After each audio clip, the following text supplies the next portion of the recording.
नमस्कार, जोहार, मैं संजय और आप देख रहे हैं न्यूज़ झारखंड। चलिए जानते हैं सुबह से लेकर शाम तक की तमाम बड़ी खबरों को।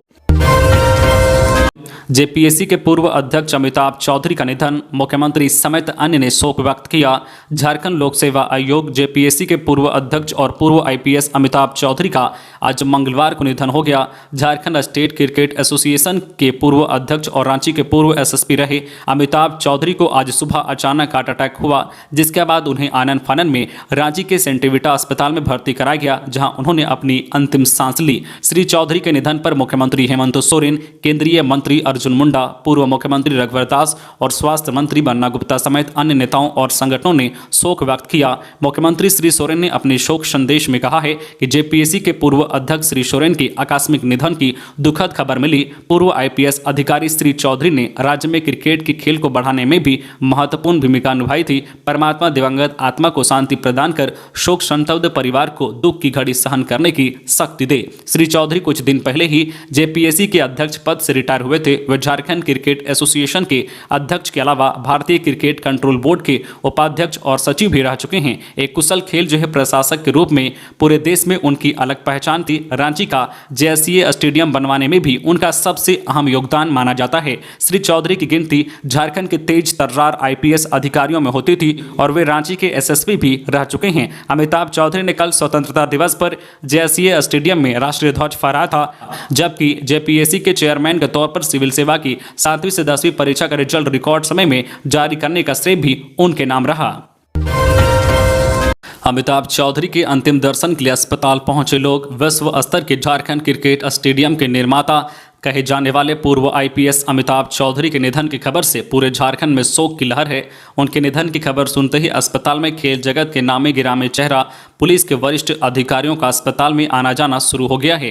प्रदेश के DGP Neeraj Sinha, DIG Anish Gupta, SSP Kishore Kaushal, city SP Anshuman Kumar, ग्रामीण एसपी नौशाद आलम, वरिष्ठ आईपीएस सुरेंद्र झा सहित कई पुलिस के आला अधिकारी अस्पताल पहुंच रहे हैं और दिवंगत अमिताभ चौधरी का अंतिम दर्शन कर रहे हैं। अस्पताल से उनके शव को रांची स्थित अशोकनगर के घर ले जाया जाएगा, जहां अंतिम संस्कार की प्रक्रिया अपनाई जाएगी। दिवंगत अमिताभ चौधरी के अंतिम दर्शन करने झारखंड के मुख्य सचिव सुखदेव सिंह, प्रदेश के डीजीपी नीरज सिन्हा के साथ साथ कई राजनीतिक हस्तियां और सामाजिक कार्यकर्ता लगातार अस्पताल पहुंच रहे हैं। जेपीएससी के पूर्व चेयरमैन और बीसीसीआई के पूर्व प्रशासक अमिताभ चौधरी के निधन से झारखंड में शोक की लहर है।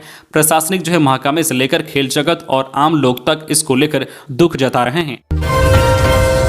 हजारीबाग के कोयला व्यवसायी राजेंद्र प्रसाद गुप्ता के आवास पर आयकर का छापा।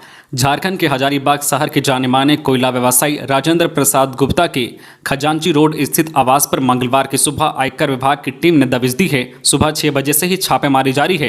किसी को भी घर के अंदर प्रवेश की अनुमति नहीं है। घर के आसपास विभाग की 6 गाड़ियां लगी है। रांची से पहुंची टीम अभी कुछ भी जानकारी देने से बच रही है। वही सूत्र बता रहे हैं कि टीम के द्वारा यहां नोट गिनने की मशीन भी मंगाई गई है। मालूम हो कि राजेंद्र प्रसाद गुप्ता का हजारीबाग समेत कई जिलों में कारोबार है। मेन रोड में इनका लोक नाम से शॉपिंग मॉल भी चल रहा है। जमीन से जुड़े कारोबार में भी शामिल रहे हैं। वर्तमान में एक विधायक के काफी नजदीक भी बताए जाते हैं। खबरों में आगे बढ़ने से पहले आपसे रिक्वेस्ट है कि अगर आप चैनल को सब्सक्राइब नहीं किए हैं तो प्लीज चैनल को सब्सक्राइब करके बेल आइकन प्रेस कर दे, जिससे आपको झारखंड की हर छोटी बड़ी खबर का अपडेट आप तक पहुंचता रहे। चलिए बढ़ते हैं खबरों की ओर। पलामू में ट्रेन से कटकर महिला की मौत, 100 की शिनाख्त के लिए प्रयास जारी। जिला के मेदिनीनगर टाउन थाना क्षेत्र के जेलहता रेलवे ओवरब्रिज के पास ट्रेन की चपेट में आने से एक महिला के हाथ और पैर कट गए। इस घटना में महिला की मौत हो गई। महिला की पहचान अब तक नहीं हो पाई है, इसके लिए प्रयास किया जा रहा है। टाउन थाना की पुलिस मौके पर पहुंची और शव को कब्जे में लेकर पोस्टमार्टम के लिए एमएमसीएच भेज दिया है। ऐसा बताया जा रहा है कि महिला रेलवे पटरी के सामने कूद गई थी। इस क्रम में वह यात्री ट्रेन की चपेट में आ गई।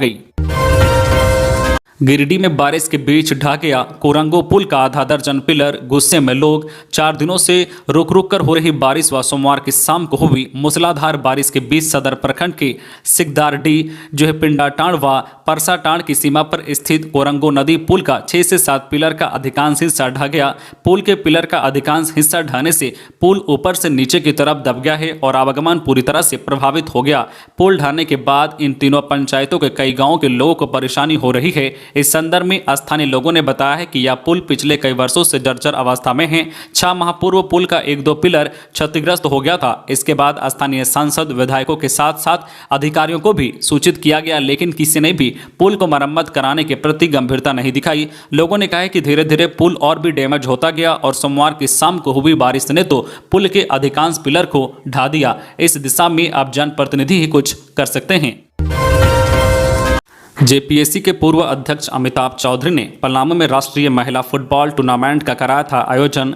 जेपीएससी और झारखंड राज्य क्रिकेट एसोसिएशन के पूर्व अध्यक्ष अमिताभ चौधरी पुलिस अधिकारी के पद पर रहकर अपनी अलग पहचान बनाई थी। दरअसल अमिताभ चौधरी ने पलामू में एसपी पद पर रहकर लोगों के लिए एक उदाहरण पेश किया था। 1993 में द्वितीय राष्ट्रीय महिला फुटबॉल टूर्नामेंट का आयोजन कराया था। अमिताभ चौधरी झारखंड के वास्ते चर्चित लोगों में शामिल थे जिन्होंने शासन, प्रशासन, क्रिकेट और राजनीति में एक अलग पहचान बनाई थी। वे 1985 में आईआईटी खड़गपुर से इंजीनियरिंग किए थे, जिसके बाद वे वहां यूपीएससी की परीक्षा पास करने के बाद बिहार कैडर के आईपीएस बने। अलग राज्य बनने के बाद उन्हें झारखंड कैडर मिला था। झारखंड के पलामू जिले में एसपी रहते हुए 16 दिसंबर 1993 को डाल्टनगंज में द्वितीय राष्ट्रीय महिला फुटबॉल टूर्नामेंट का आयोजन कराया था। इस दौरान वह कभी भी पुलिस अधिकारी के रूप में नहीं दिखे। वह इस आयोजन के सूत्रधार थे। वही पलामू में जब डीआईजी के रूप में पदस्थापित थे तो सादगी के लिए जाने जाते थे। बारिश के चलते उफान पर नदियां, तट के आसपास रहने वाली आबादी को किया गया अलर्ट। झारखंड के कई जिलों में हो रही बारिश के चलते कई नदियां उफान पर हैं। इसे लेकर प्रशासन ने नदियों के आसपास की आबादी को अलर्ट किया है। रामगढ़ जिला अंतर्गत रजरप्पा में मां छिन्नमस्तिका मंदिर के क्षेत्र के भैरवी नदी का जलस्तर बढ़ जाने से नदी के किनारे बांस बल्ली से बनाई गई 2 दर्जन से ज्यादा दुकानें जलमग्न हो गई है। इससे दुकानदारों को खासा नुकसान उठाना पड़ा है। भैरवी नदी का जलस्तर इतना बढ़ गया है कि पानी छिलका पुल से ऊपर बह रहा है। हालांकि मां छिन्नमस्तिका मंदिर में पूजा सामान्य रूप से चल रही है। मंदिर न्याय समिति की तरफ से बार बार श्रद्धालुओं को तेज बहाव के कारण नदी के किनारे नहीं जाने की सलाह दी जा रही है। हालत को देखते हुए नदी के किनारे जो है वॉलंटियर भी तैनात किए गए हैं। इधर कोल्हान प्रमंडल में स्वर्णरेखा और खरकई, कोयल, संजय, कारो, रोरो समेत सभी नदियों का जलस्तर बढ़ गया है।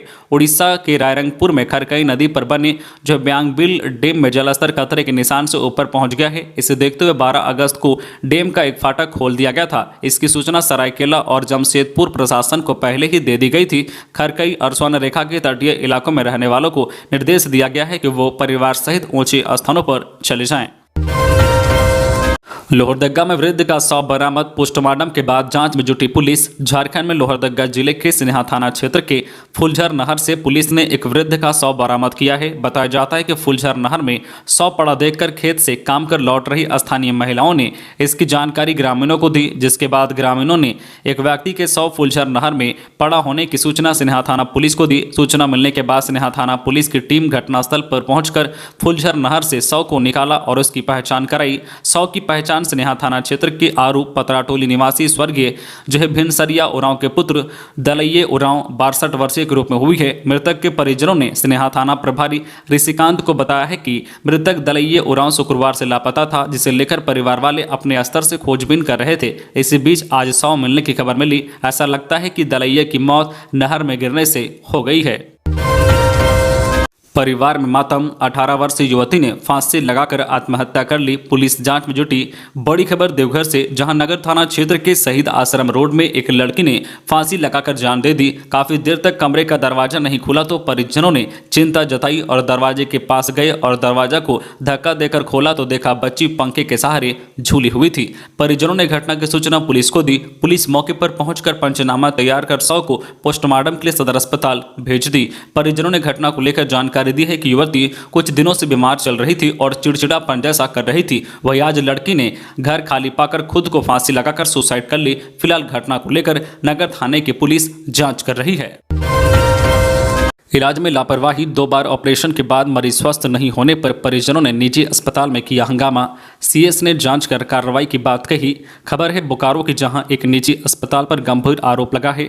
अपेंडिक्स के इलाज के नाम पर 2 बार ऑपरेशन करने के बावजूद मरीज ठीक नहीं हुआ और मरीज के पेट के पास इन्फेक्शन हो गया। परिजनों ने देर रात इसी बात को लेकर निजी नर्सिंग होम में काफ़ी हंगामा किया। सेक्टर 12 थाने में लिखित शिकायत भी कर दी। वही अस्पताल में हंगामे को देखते हुए अस्पताल प्रबंधक और डॉक्टर फरार हो गए। बोकारो सिविल सर्जन ने जांच कर कार्रवाई की बात कही। धनबाद के निरसा में एमपीएल रेल लाइन के पास भूधसान, निरसा के नया डांगा थापर नगर मुख्य पथ सड़क पर श्यामपुर बंद पुराना ऑफिस के थापर नगर रेलवे स्टेशन जाने वाली एमपीएल रेल लाइन की संख्या 12-13 से महज 20 फीट की दूरी पर 150 फीट के दायरे में भूधसान हो गया। चारों ओर दरारें उभर आई हैं, जिससे ग्रामीणों में दहशत है। ग्रामीणों का कहना है कि इस रास्ते से लोग रोजाना रेलवे स्टेशन आते जाते हैं। भूधसान के कारण लोगों की आवागमन में कठिनाइयां होंगी। उनका कहना है कि पिछले साल भी यहाँ भूधसान हुआ था। भूधसान के बाद एसीएल और जो है एमपीएल के अधिकारी फ्लाई ऐश की भरपाई कर जो है खानापूर्ति कर चले जाते हैं। पूर्व में यहाँ लीगल माइनिंग हुई थी, जिससे यहाँ बरसात के समय हर साल भूधसान होता है। भूधसान के कारण रेलवे ट्रैक पर भी खतरा है। CUET UG रिजल्ट सितंबर में होंगे जारी। 11,000 उम्मीदवारों को छठे चरण में मिलेगा परीक्षा देने का मौका। देश भर के कॉलेजों और यूनिवर्सिटी में common university entrance test undergraduate admission के लिए हो रही common university entrance test CUET UG के नतीजे सितंबर महीने के शुरुआती सप्ताह में जारी किया जाएगा।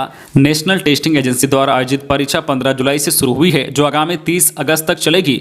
CUET UG का रिजल्ट नेशनल टेस्टिंग एजेंसी की वेबसाइट पर जारी किया जाएगा। इसके साथ ही यह रिजल्ट विभिन्न संबंधित केंद्रीय व अन्य जो विश्वविद्यालयों को भेजा जाएगा। विश्वविद्यालय इस रिजल्ट के आधार पर कट ऑफ लिस्ट जारी करेंगे, जिसके बाद जो है कॉलेजों में प्रथम वर्ष के नए सत्र की शुरुआत होगी। तो ये थी आज की झारखंड की टॉप बड़ी खबरें। इसी तरह झारखंड की हर छोटी बड़ी खबर देखने के लिए आप हमारे चैनल न्यूज झारखंड चैनल को सब्सक्राइब करके बेल आइकन प्रेस कर दीजिए, जिससे आपको झारखंड की हर छोटी बड़ी खबर का अपडेट आप तक पहुंचता रहे। तो आज के लिए बस इतना ही। हमें दीजिए इजाजत, फिर मिलते हैं नेक्स्ट न्यूज में।